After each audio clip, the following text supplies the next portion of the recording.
While most drugs make you feel good in a general way, methamphetamine goes directly and specifically to the feel-good center of the brain, which is one of the reasons why it's so quickly addicting. See, the cells in the brain are called neurons. Neurons talk to each other, and they send information back and forth through neural pathways. And excited neurons can't wait to send information along the neural highway to other neurons, telling them about excited new experiences. The speaker of a neuron is called an axon. The axon sends information along the neural pathway, searching for other neurons who are listening. The ears of a neuron are called dendrites. Dendrites take information, send it across the neuron, and back to another axon. Excited neurons relay information and create strong neural pathways. Bored neurons do not. Between the axon of one neuron and the dendrites of another neuron, there is a gap. Information has to get across that gap for it to continue racing along that neural highway. This is where neurotransmitters come in. Neurotransmitters get the information across the gap. Neurotransmitters flow as tiny drips, a little at a time, depending on our mood and experience.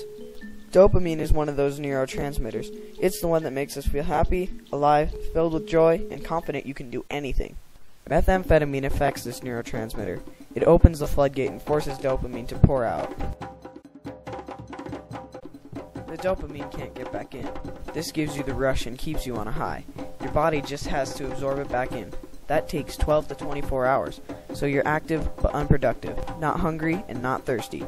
But the human mind and body weren't made to withstand that kind of abuse. Not eating, not sleeping, not caring, just constant, aimless activity. Finally you crash and sleep for days.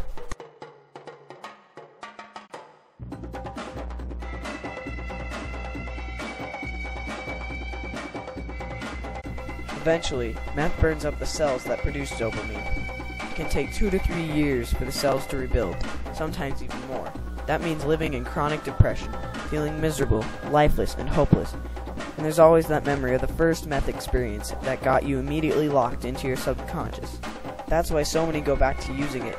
Meth completely shorts out the human survival system. Meth becomes the only thing worth living for. So the damage continues. Open sores, losing all your teeth, confusion, uncontrollable shaking. Simply put, you get old while you're still young. Eventually, one way or another, meth kills. Your body eats itself away. Kidneys and lungs can give out. You can have a stroke and face years of irreversible brain damage and paralysis, or go fast from heart failure. Suicide is high because of being so depressed, with no end in sight. And meth creates drug-induced psychosis, which can make people kill others for no reason. One way or another, meth kills. Looking back, I wish I'd never tried it, but I can't change that now. What I can do is try to help others. I can tell my story and urge people to stay away from methamphetamine. I can help educate people about the dangers of meth and ask them to make a stand against it. One person or just one agency can't do it. This is a predatory drug, and it's not going away. It's growing. But if you stand with me, together, we can do it.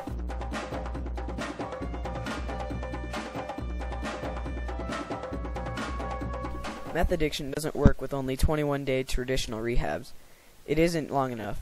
To be successful, I needed to get my health back. I needed time to detox my body and regulate my eating and sleeping patterns. I worked with people who helped to educate me about what went into meth and what it did to me.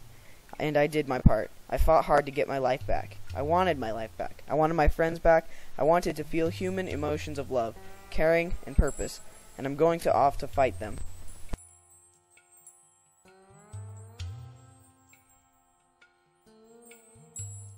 I know it's going to be hard, and I don't know for sure if I'll be one of those who make it, but I hope I am. For the first time in a long time, I have hope.